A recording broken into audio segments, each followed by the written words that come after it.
असर के टाइम वो दफना के गए हैं और ये साथ ही असर के मगरब के फ़ौरन बाद ही आ गए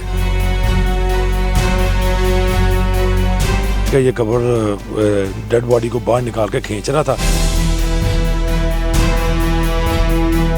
अगर ये गवर्नमेंट पे हो तो जंगल बनाओ। लाश को पकड़ा हुआ था, कफन से पकड़ा हुआ था, ग्रीसते हुए उस साइड पे जा रहा था। तो मैंने उसे आवाज़ दी, आगे से उसने मुज़ाहमत शुरू कर दी। अस्सलाम वालेकुम, इंस्टा न्यूज़ के साथ मैं हूं आपकी होस्ट बुशरा शकील। नाज़रीन, इस टाइम मैं मौजूद हूं लाहौर के इलाके गुलशन रावी के कब्रिस्तान के अंदर, जहां पे पेश आता है एक बहुत ही हौलनाक वाक़या। और ये जो चीज़ है पिछले 9 महीने से हो रही थी, यानी कि जिस कब्रिस्तान में मैं अभी खड़ी हूँ यहाँ पे पिछले 9 महीने से कब्रों की बेहुरमती हो रही थी। जो बच्चे हैं उनको कब्रों से निकाल के उनकी लाशों के साथ जो है उनकी मैयतों के साथ पता नहीं क्या किया जाता था। इनका बताना है कि जी उसको काट के बेचते थे या उसके साथ ज़्यादती करते थे। ये क्या मामला थे, हम इनसे पूछते हैं। हमारे साथ अहले इलाका भी मौजूद हैं, इस इलाके के काउंसलर भी हमारे साथ मौजूद हैं, हमारे साथ इस कब्रिस्तान के गोरकन भी मौजूद हैं। और जिसने वो सफाक मुलजिम को पकड़ा जो कि कब्र की बेहुरमती करता था, ये वो भाई हैं, इनसे भी बात करेंगे। लेकिन सबसे पहले बात करेंगे हम ये काउंसलर साहब से। क्या नाम है भाई आप? अदनान भट्ट। अच्छा, ये बताइए कि ये कितना अर्सा हो गया था यहाँ पे ये सारे मामला होते हुए, जो ये कब्रों की जो बेहुरमती होती थी? ये तकरीबन 6-7 माह से ये मामला चल रहा था। वो एक आधा वाक़या पहले हुआ था, उसके बाद फिर 2-3 वाक़े, फिर कब्रिस्तान वाले अलर्ट हो गए, उसको पकड़ने की कोशिश में थे कि ये पकड़ा जाए। तो ये परसों पकड़ा गया है। ये तकरीबन असर के टाइम वो दफना के गए हैं और ये साथ ही असर के मगरब के फ़ौरन बाद ही आ गए। और उसने इसके पास एक आला था, उसका पेचकस था, जिससे इसने कब्र कुशाई की है करके ये कब्र डेड बॉडी को बाहर निकाल के खींच रहा था ताकि उस तरफ लेके जाऊँ, ज़्यादा अंधेरे की तरफ, ताकि वो उसके बाद मैं इसको लेके चला जाऊँ यहाँ से। क्योंकि उसका मकसद तो यही था ना, निकालना तो कोई मकसद नहीं था, उसको ले जाने का मकसद था ज़्यादा। तो वो ये ताहिर भाई हैं हमारे यहाँ के, काम करते हैं यहाँ गोरकन के साथ। ये वहाँ से गुजर रहे थे खाना खाने के लिए, इन्होंने देखा भी ये आदमी पता नहीं क्या कर रहा है। जब ये आगे बढ़े हैं, उसको पकड़ा तो उन्होंने नीचे डेड बॉडी देखी है, तो उनके फ़ौरन ज़हन में आ गया कि ये तो वही लड़का है जिसको ढूंढ रहे हैं हम कितने माह से। इन्होंने उसी टाइम पकड़ के आगे से उसे मजम्मत की है। इन्होंने बड़ी ज़रूरत से उसको पकड़ा रखा। इसके बाद जब रियाज दिया, रियाज और ये कामी भाई सारे दोस्त आ गए, इन्होंने फौरी तो उसको कब्जे में किया।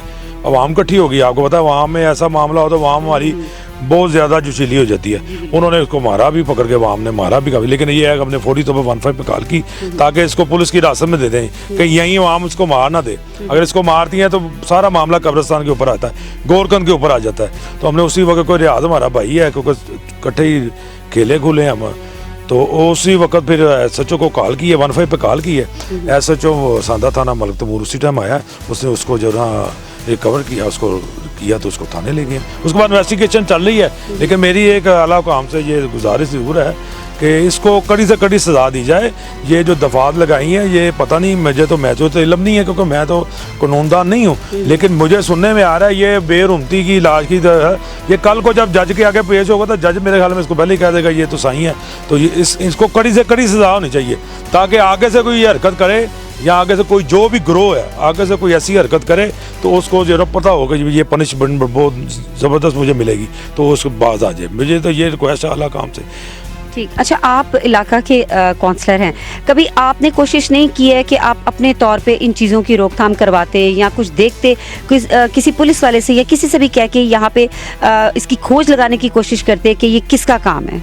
मैडम, रियाज साहब आपको बेहतर बता सकते हैं क्योंकि अपने मुंह से मैं क्या बताऊँ।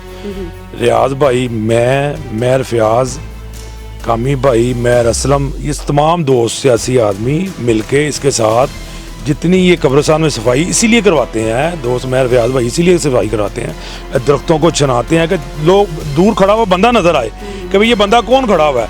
अगर ये गवर्नमेंट पे हो तो जंगल बनाओ। ये तो वहाँ दोस्त मिलके आपस में मिलके ये मामला कब्र करता है। गवर्नमेंट का तो दखल ही नहीं है इसमें, ना गवर्नमेंट ने कभी फंड दिया, ना गवर्नमेंट ने कभी पूछा आगे। ये लोग महल्लेदारी मिलके जो ना मामला करते हैं। तो कि यहाँ जो मामला मंशियात हो गई, ये ऐसे मामला तो ना हो, इसकी रोकथाम के लिए इन्होंने बड़े मामला किए हैं। लेकिन ये है कि खुद ही रियाज भाई आपको बताएंगे क्योंकि वो गोरकन है, अपने मुँह से मैं आपको क्या बताऊँ। जी नाज़रीन, इस कब्रिस्तान के गुरकन भी हमारे साथ मौजूद हैं, इनसे पूछते हैं कि इन्होंने क्या देखा। अस्सलाम वालेकुम, वालेकुम, क्या नाम है आपका? मुमरियाज। अच्छा, मुझे ये बताइए कि ये इतने अरसे से ये सारी चीज़ें चल रही थी, ये कब्रों की जो है बेरहमती हो रही थी, तो आपने क्या इस सिलसिले में किया था? ये जाने दरख्वास्त दी है मैंने, और पुलिस भी मेरे साथ थी, मीडिया मेरे साथ है, ये भाई सब चेयरमैन जितने सबको मैंने बताया। यहाँ तक भी ये मस्जिदें 2-3 हैं, इस मस्जिदों के मौलवी जो इमाम साहब, उनको भी मैंने कहा कि दुआ करो ये बंदा पकड़ा जाए, नमाज पढ़ के दुआ करो ये बंदा पकड़ा जाए, ये बेहरमती कर रहा बच्चों की। अगर इसको मेरे साथ कोई मसला, लड़ाई झगड़ा या मेरे साथ है ना, कोई भी मसला सीधा मेरे साथ आए। अगर मेरे साथ नहीं ना है, ये क्यों हो रहा है? इसलिए सारे भाई मेरा साथ दे रहे हैं, कोई बंदा मेरे से पीछे नहीं है, सब। अच्छा, ये कभी आपको डर नहीं लगा कि ये जो भी सारे मामला कब्रिस्तान में हो रहे हैं, आप जारी बात है कब्रिस्तान की लुक आफ्टर करते हैं, कब्रों की लुक आफ्टर करते हैं, तो कभी डर नहीं आया था कि ये इल्ज़ाम कहीं मेरे ऊपर ना लग जाए कि पता नहीं ये इस सारी चीज़ के अंदर आप तो नहीं मुलव्वस हैं? ये थोड़े दिन तकरीबन महीना डेढ़ पहले ना मैंने इरादा किया था कब्रिस्तान छोड़ने का। तो मेरा इसी वजह से मेरे 2 बेटे हैं, 2 बेटियां, जैसे मेरे हैं वैसे ये बच्चे थे। तो फयाज भाई को मैंने कहा भी मैंने कब्रिस्तान छोड़ देना, मैंने अब काम नहीं करना, मेरे बच्चे बड़े हो गए हैं, मैं नहीं कर सकता अब। लेकिन उन्होंने कहा काम कर, डट के ये बंदा पकड़ना है। ये बंदे की वजह से मैं रुका हुआ था, अल्हम्दुलिल्लाह मैंने बंदा पकड़ लिया। अब ये इलाके पे डिपेंड करता है ना, ये मुझे रखते हैं नहीं रखते, ये तो इनको पता ना भाइयों को। बंदा मैंने पकड़ लिया। चले जी, बहुत अच्छी बात है। अच्छा, हमारे साथ जिन भाई ने बड़ी हिम्मत करके उस सफाक मुलजिम को पकड़ा, उस दरिंदे को पकड़ा, हम उनसे भी बात करते हैं। अच्छा, आप यहाँ से कैसे आ रहे थे? मगरिब का टाइम था, तो आप यहाँ पे आपने क्या देखा? मैं जब आया इधर से गुजरने लगा ना, तो बंदा कब्र के पास हरकत कर रहा था। मैंने कहा ये कौन बंदा है? कब्र के हमारा बंदा भी नहीं है, क्योंकि लॉयकिन भी इस टाइम आ सकते, शाम का टाइम हो चुका है, मगरिब के बाद अंधेरा था। जब मैंने आके देखा वो कब्र से बाहर उस लाश को पकड़ा हुआ था, कफन से पकड़ा हुआ था, ग्रीसते हुए उस साइड पे जा रहा था। तो मैंने उसे आवाज़ दी, आगे से उसने मजामत शुरू कर दी। मैंने उसका बाजू पकड़ा, शोर मचा दिया, रियाज भाई, कामी भाई, ये सारे इकट्ठे हो गए, फिर अवाम भी इकट्ठी हो गई उस पर। अच्छा, तदफीन के कितनी देर बाद इसने कब्र कुशाई की? 2 घंटे बाद। 2 घंटे बाद ही उसने जो है वो कब्र कुशाई कर दी? जी। मतलब कितने बजे का टाइम था? ये भी मगरिब के बाद का टाइम। अच्छा, आपको ज़रा डर नहीं लगा कि ये कहीं मुझे ना कोई नुकसान पहुंचा दे? उसके हाथ में कुछ था, ऐसी कुछ चीज़, कोई आला कत्ल या कुछ भी होता है? पेशकश था उसके हाथ में। तो मैंने हिम्मत करके, मैंने अल्लाह का नाम लेके, मैं हिम्मत करूँगा तो ये बंदा काबू आएगा, नहीं तो ये भाग जाएगा, तो फिर तो हमारा फ़ायदा नहीं इधर काम करने। फिर उसको पकड़ा, फिर उसको मारा भी है, मैंने देखी है नाजरीन वीडियोस, कुछ मेरे पास आई थी। जारी बात है अहले इलाका जो 9 महीने से खौफ व हरास फैला हुआ था कि कौन इस किस्म का गलीज़ काम कर रहा है, तो फिर इनका थोड़ा गमो गुस्सा था, इन्होंने मारा अहले इलाका ने, तो वो भी मैंने देखा है। तो अभी अच्छा सुनने में आ रहा है कि जी वो तो साईं है। साईं, अगर साईं होता तो फिर दूसरी कब्र को क्यों नहीं छेड़ा?